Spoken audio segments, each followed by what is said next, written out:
They said no one crossed Dead Man's Ridge after sundown, not unless they had a death wish or a soul to sell. But that night, under a moon thin as a blade, a young girl wrapped her shawl tight around trembling shoulders and stepped into the cold with a choice carved into her bones. Her brother was dying. The fever had taken his strength, stolen his voice, and now threatened his breath. She had nothing left to trade but herself, and hoped that the legend of the riders from the Black Valley wasn't just a story whispered to scare children. The West was never a kind place to women, and even less to the desperate. But desperation sharpens courage like a whetstone on steel. She walked through thorns and snowdrifts, lips cracked, feet bleeding, heart locked on a promise made to a brother too weak to lift his head. No one followed. No one knew. This was her burden, her deal to make, and she would face whatever waited on the other side of that ridgeline, even if it meant giving everything. By the time she reached the campfire circle, a place said to be haunted by outlaws long buried without names, her knees had buckled, but her voice did not. She called out into the dark, offering what no girl should ever have to offer, not out of shame, but out of love. A silence followed, so thick it swallowed even the wind. Then the ground began to tremble, slowly, then stronger, and from the shadows came the sound, hoofbeats, dozens of them, rising like thunder from the grave. The stories had spoken of a lost cavalry, warriors cursed to ride forever in search of something to atone for. Most believed they were just echoes of war and madness. But that night, the stories proved real. They came not for vengeance, but for honor. And what they found was not a girl begging for mercy, but a sister standing like stone, ready to give herself for blood. That kind of courage doesn't go unanswered in the old laws of the West, not when souls still stir beneath the dust. This isn't just a tale of sacrifice. It's a tale of what happens when the dead remember what it means to be alive, when honor rides again beneath the stars. Stay with me. What happened after that midnight thunder is something no history book could ever tell, but the land remembers. And once you hear it, you will too. The girl's name was Mercy, a name her mother gave her in the dying breath of childbirth, as if she already knew the world would ask too much of her. Mercy had grown up with dust on her skin and responsibility on her shoulders, raising her younger brother Thomas after their father vanished into the mountain range during the hard winter of '83. Their mother had passed 2 springs later, and from that moment on, Mercy had become both sister and savior, barely more than a child herself. When Thomas fell ill, it was sudden and cruel. One day he was chasing crows through the fields. The next he was curled in their cabin's only bed, sweating and mumbling words that didn't make sense. The town doctor shook his head, said it was the lung fever, and no tonic he had would fix it. Maybe a miracle, he muttered. But miracles were rare in the West. Mercy knew that. She had seen too many graves filled with prayers that went unanswered. But there was another rumor, one spoken in hush around campfires, told by men with whiskey-thick voices and eyes that didn't blink. A tale of the night riders, ghostly figures who came when summoned by sacrifice. Not a sacrifice of blood, but of soul. If someone gave willingly what they most feared to lose, the riders might ride for you. And they always delivered. No one knew who they were. Some said former soldiers. Others claimed they were the spirits of warriors betrayed by their own. But all agreed on one thing. They came only when the price was unbearable. Mercy waited until the moon was high and the cabin was quiet. She kissed Thomas's burning forehead, tucked the old quilt tighter around his fragile body, and whispered, "You stay alive, little brother. You stay alive, no matter what." Then she packed a satchel with a flask of water, her father's old hunting knife, and a lock of her mother's hair. The path to Dead Man's Ridge was narrow and cruel, but she walked it without fear. Not because she wasn't afraid, but because she had already decided fear had no say in the matter. By the time she reached the fire circle, her body was failing, but her spirit burned brighter than ever. She stood tall before the ashes and spoke aloud, offering herself to the riders of legend. No tears, no begging, just a vow carved from the marrow of her bones. For a while, the night was still. Then the earth began to stir beneath her feet, a low, rising hum, like the land itself was waking up. And then the thunder of hooves broke the silence, shaking the stars loose from the sky. They came like a storm cloaked in shadow, Horses dark as pitch, riders draped in black, faces hidden behind masks of bone and ash. There were at least a dozen, maybe more, moving in unison as if driven by a single thought. Mercy stood her ground. Her voice didn't shake. "I'm here for my brother," she said. "Take what you need. Just save him." One rider dismounted, the tallest of the group, with a coat made of stitched scalps and a rifle slung across his back like a cross. He didn't speak at first, just circled her, as if measuring something unseen. Not her strength, but her conviction.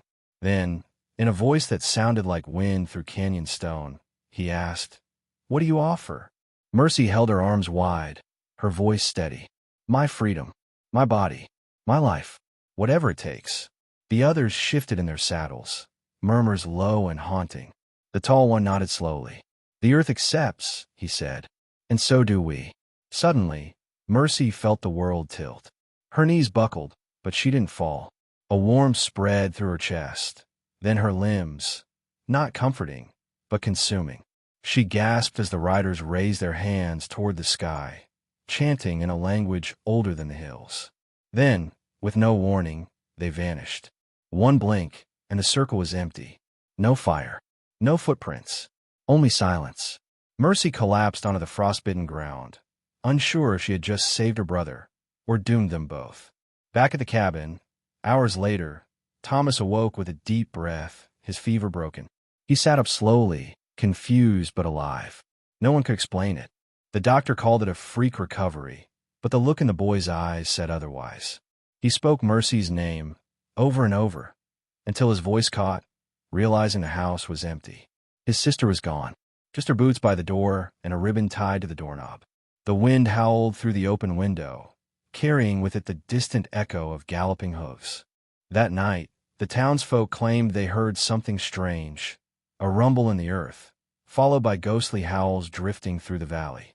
Some said it was wolves. Others swore it was the riders, returning from a mission. But only Thomas knew the truth. Mercy had made a deal with the West itself, and the West, dark and wild as it was, had honored it in full. In the weeks that followed, Thomas never left the cabin for long. He tended to the land the best he could, though he was still weak. The fever had taken weight from his bones, but something else burned in him now, a resolve deeper than his years. Every night, he lit a candle in the window and sat by the porch with his mother's Bible on his lap, waiting for something he couldn't explain. He didn't cry. Mercy wouldn't have wanted that. But the silence around him was heavy, and each passing wind carried her name like a ghost. The townspeople offered help in awkward gestures, a sack of flour, a spare blanket, a mule to replace the one Mercy had taken. But no one dared speak of where she'd gone. They all knew the stories, and the moment her name was mentioned, eyes would drop and lips would close.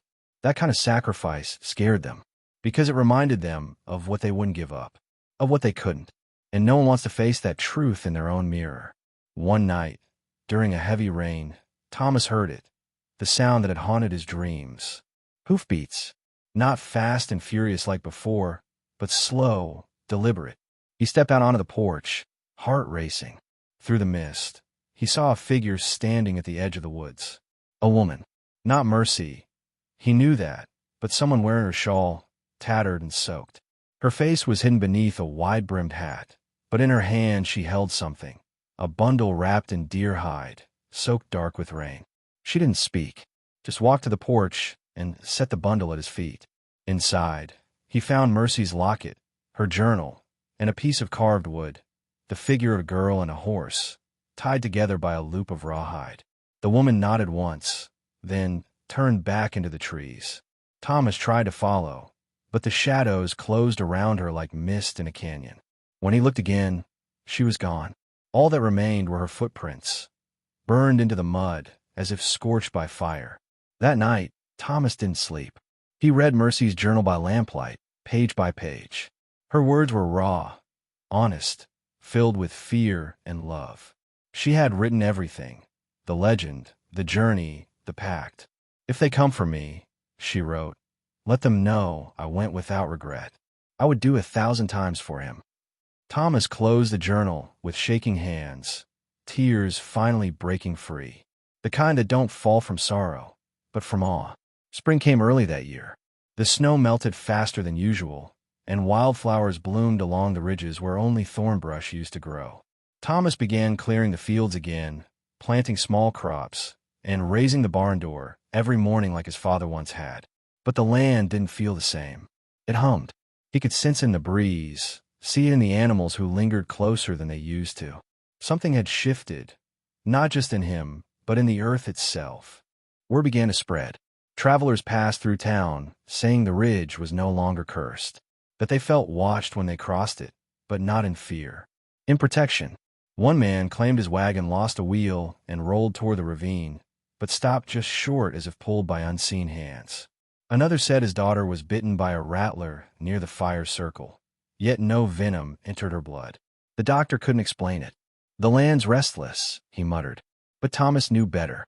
He returned to the ridge one morning, just as the sun crested over the pines. The fire circle was gone, overgrown with moss and wild ivy. But the air was thick with presence. Not haunting, watching. Thomas knelt, removed his hat, and whispered, "Thank you." The breeze answered, a single gust that lifted the grass and stirred the leaves in a perfect circle around him. Then silence. He left behind a bundle of sage, Mercy's favorite flower, and a strand of his own hair wrapped in twine. Back in town, they called him the boy who came back from the grave. Children asked him about the riders. He never told the full story, only said, "They don't ride for everyone, only for the brave."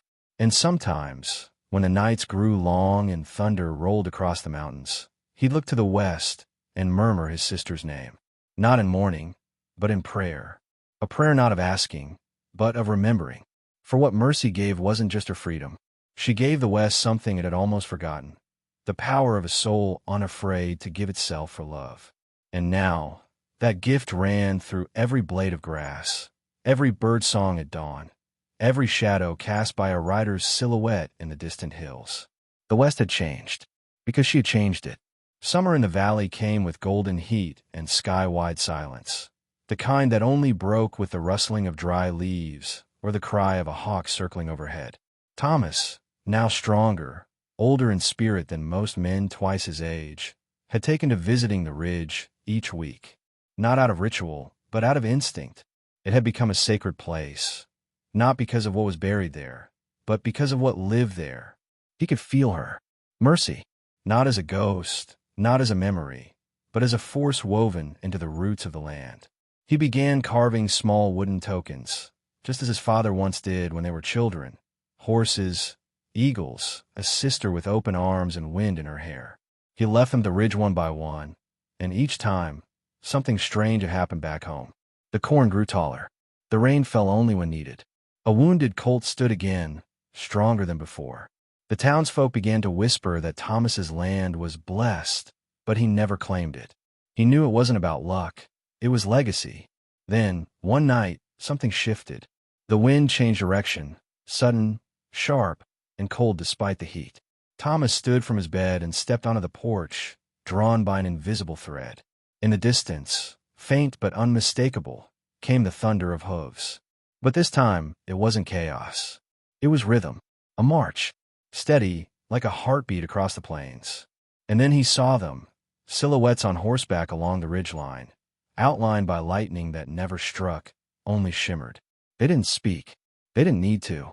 Thomas stepped forward, hands trembling, not in fear, but in awe.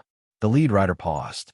A tall figure, draped in something familiar, a shawl, worn and frayed by time and wind. And though her face remained hidden, he knew, the way only a brother could know. He didn't cry out, didn't beg her to return. He simply whispered, "Thank you." And as the riders turned and vanished into the horizon, the ground beneath him felt steadier than ever. From that day on, Thomas became more than a boy who'd survived a fever. He became a guardian of that story, not to boast, not to gather praise, but to protect it. Because some stories aren't meant to be shouted from rooftops. They're meant to be carried, one heartbeat at a time, across generations, like seeds in a pocket. And Mercy's name? It was no longer just a memory. It was a vow the land itself had taken and kept. As years passed, the tale of the girl who bargained with the riders became folklore. Around campfires, cowhands would speak her name like a legend, uncertain if it was real, but afraid to dismiss it. Some said she became one of them, a rider herself, roaming the canyons with a heart that burned brighter than any flame. Others believed she was the reason storms passed softly through the valley, that her spirit whispered to the clouds and calmed their fury. But only Thomas knew the truth. He grew into a quiet man, strong and steady like the land he tended. Folks came to him for counsel, not because he was loud or clever, but because there was something in his eyes, something that said he'd seen. And when children asked him if the riders were real, he never lied. He'd say, "They ride where they are needed, and they only answer the kind of courage that doesn't shout." Then he'd run his fingers over the carved wooden figure of a girl and a horse that never left his pocket. One summer, a terrible drought swept across the region. Crops withered, rivers cracked into dust, livestock collapsed under the weight of thirst. But Thomas's land stayed green. His well never dried. The sheriff rode out to ask him how. Thomas didn't give an explanation. He just pointed to the ridge and said, "That land remembers sacrifice, and it never forgets who bled for it." The sheriff tipped his hat and rode back in silence, unsure if he had just heard a riddle or a warning. That night, as the stars blinked awake one by one, Thomas sat alone on the porch. The air was thick with the scent of sage and heat. He closed his eyes and whispered aloud, "She would have loved this night." And somewhere far off, the sound of hoofbeats echoed faintly. Not approaching, not fleeing, but riding steady through the dark. He smiled, letting the sound settle in his chest like an old hymn returning after years of silence. Because in the end, the West was never about the fastest gun or the biggest cattle spread. It was about moments like these, where love outlived death, where a sister's name carried more weight than any title, and where the earth itself rose up to honor the courage of one girl who gave everything she had and changed everything she touched. Autumn rolled in with red skies and the scent of pine smoke drifting through the valley. The world kept turning. Wagons moved, trains passed, and new settlers arrived with wide eyes and shallow roots. But the ridge remained untouched. No one built there. No one hunted. Not out of fear, but out of reverence. It had become a place whispered about by mothers to their children and visited in silence by those who had known loss. A sacred scar on the land that pulsed with unseen memory. Thomas had aged, silver creeping through his hair, his gait slower, but his presence just as firm. Every week, he made his way to the ridge, always bringing something small, a ribbon, a carved feather, a single apple from the tree behind the cabin. These were not offerings in the old sense. They were acknowledgments. He never asked for favors. He never expected miracles. He simply came because something in his blood compelled him to remember, and remembering was its own kind of worship. One morning, while tending to his fence line, Thomas spotted a stranger, a young woman on horseback, staring at the ridge with the same look he once had, longing wrapped in sorrow. She introduced herself as Rachel. Her brother had been shot in a dispute over land. The doctor had done all he could, but he was fading. She had heard stories of a girl and a midnight deal. Stories she thought were just dust and superstition, until her desperation made them feel real. Thomas didn't promise her salvation. He didn't guide her with warnings or maps. He simply placed a hand on her shoulder and said, "Only the land can decide what it's willing to answer." That night, Rachel rode alone, just as Mercy had. She didn't return by morning. But a week later, her brother woke up, confused, coughing, but alive. He remembered a dream of hooves and stars and a woman with a shawl who stood beside him and said, "Not yet."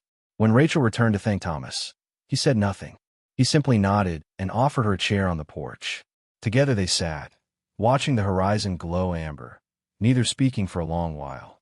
Finally, he said, "Some debts echo longer than others. But Mercy," he paused, eyes on the ridge, "Mercy doesn't run dry." And in that moment, the wind carried her name once more, soft as a prayer, strong as thunder. As the years waned and the West began to shift beneath railroads and fences and ink-signed deeds, the stories of the riders and the girl who summoned them turned into legend. Schoolchildren wrote essays about the ghosts of the ridge. Old-timers added layers of mystery with each retelling. until truth and myth braided together like rope. But those who had truly felt her presence never doubted what had happened. Not for a second. Thomas became a kind of living monument. His cabin, now weathered by sun and silence, stood as a reminder that some places in the world refused to forget what mattered. He outlived friends, buried neighbors, and watched towns rise and fall. Yet the ridge never changed. No plow touched it. No fire scarred it. Because the people who knew, really knew, would never dare trespass on a place where love had once called down thunder. One day, a traveling journalist came through town, hunting old Western tales for a newspaper in the East. He heard the whispers, the rumors, the name Mercy, spoken with a kind of reverence he couldn't quite understand. He found Thomas at the general store and begged for the real story. "Just give me the facts," he insisted. "I'll write it down as truth." Thomas looked him over, then chuckled softly. "Truth doesn't always need ink," he said. "Sometimes it needs silence." The journalist left with empty pages but a full heart, and that night, he reportedly cried without knowing why. He never published the story, said it didn't belong to the papers. It belonged to the land. And somewhere, far from ink and printing presses, a wind stirred across the high ridge, where carved wood still lay beneath a tree, untouched by time, humming with a name too holy to fade. Because the West, in all its wildness, remembers not the loudest gunshot or the richest ranch.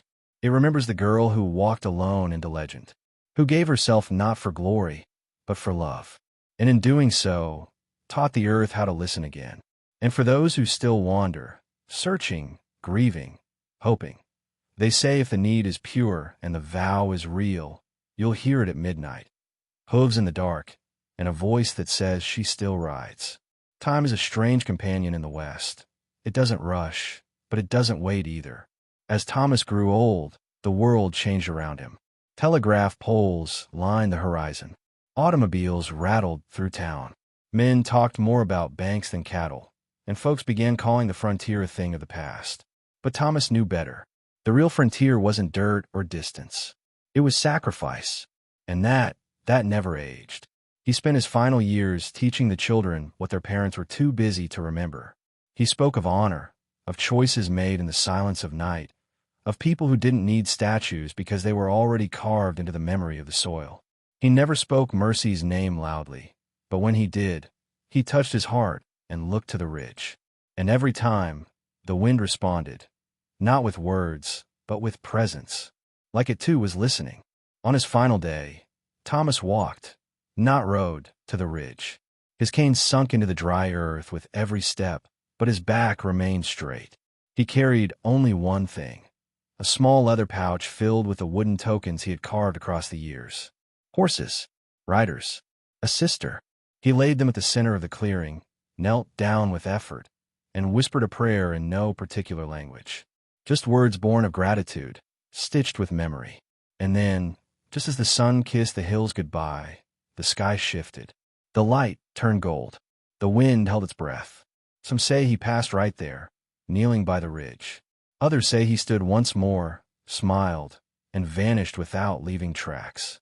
No grave was ever found, no marker, just the tokens, untouched by storm or time, and hoof prints in a perfect circle around them, fresh, deep, and unbroken. To this day, folks say that when the valley is quiet and the moon is full, a lone rider can be seen watching from the ridge. Not Mercy, but Thomas, now riding beside her. Not as a ghost, but as part of the land itself. A guardian, a brother, a man who never forgot the debt that love once paid in full. Long after Thomas's name faded from town ledgers and the cabin was overtaken by grass and ivy, the story lived on, not in books or museums, but in the breath between generations. Children grew up hearing of the girl who gave herself to save her brother, and the riders who answered not with chains, but with thunder. Some dismissed it as a fable. Others felt it stir something ancient in their bones. The ridge remains untouched. No matter how many surveyors come with maps and claims, their instruments falter there. Machines fail. Horses spook. And those who dare dig never get far. Not because of danger, but because something unseen refuses to be disturbed. The land defends itself with silence. And those wise enough to listen turn back in peace. There's an old tree at the edge of that ridge now, crooked and massive, with a hollow that holds wooden figures, placed there by hands who still remember. No one teaches the children to do it, but somehow they just know. They carve small horses and riders, sisters and brothers, and leave them nestled in the roots. It's not tradition. It's instinct, like memory passed not through words, but through blood. And when storms sweep across the valley, thunder rolling like drums over the hills, the people smile instead of fearing, because they remember the girl who stood alone, who gave everything with no promise of return. And they remember what followed. Not ruin, but redemption. Not silence, but hoofbeats. So if you ever find yourself near Dead Man's Ridge when the stars are sharp and the wind grows still, pause. Listen. Look to the west. And if your heart is honest and your cause is pure, you just might hear it. The earth trembling softly beneath your boots, and the riders, once again, riding for love. Some stories carve themselves into the earth so deeply that time cannot bury them. Mercy's tale is not just one of sacrifice. It's a legacy etched into the ridge, whispered through the trees, and carried on the backs of wild horses long after the dust has settled. She didn't seek glory. She didn't cry out for justice. She simply chose love in its purest, rawest form, and in doing so, changed the very heartbeat of the West. What Mercy gave was not only her freedom, but her future, also that her brother could live. And the West, with all its brutality and silence, listened. It responded not with thunder or flame, but with honor. That is the lesson this land still teaches to those willing to listen. That true power lies not in the strength of one's hands, but in the courage to give them away when it matters most. She did not ride into history. She became it. In an age where sacrifice often feels forgotten, and stories like hers risk fading beneath noise and speed, we're reminded that the deepest truths are often carried not in speeches, but in quiet acts of bravery. One girl, one promise, one midnight decision, and the world shifted. If that doesn't make you believe in the power of choice, then perhaps you haven't stood long enough in the shadow of the ridge. So now, as her story comes to a close, let it stir something inside you, a question, a memory, maybe even a tear. Because Mercy's name was never meant to echo alone. It was meant to remind us of what love can endure and what it can awaken. And who knows, perhaps one day, when the world grows too loud, the riders will thunder through again, not for war, but to remind us what is worth saving. If this story moved you, if you felt the ground shift beneath your feet, I invite you to keep this legend alive. Subscribe to the channel so you don't miss the next journey. Like the video if Mercy's courage spoke to your heart, and share in the comments what part of her sacrifice stayed with you the most. Because the West may be quieter now, but its stories still ride, and together we keep them alive.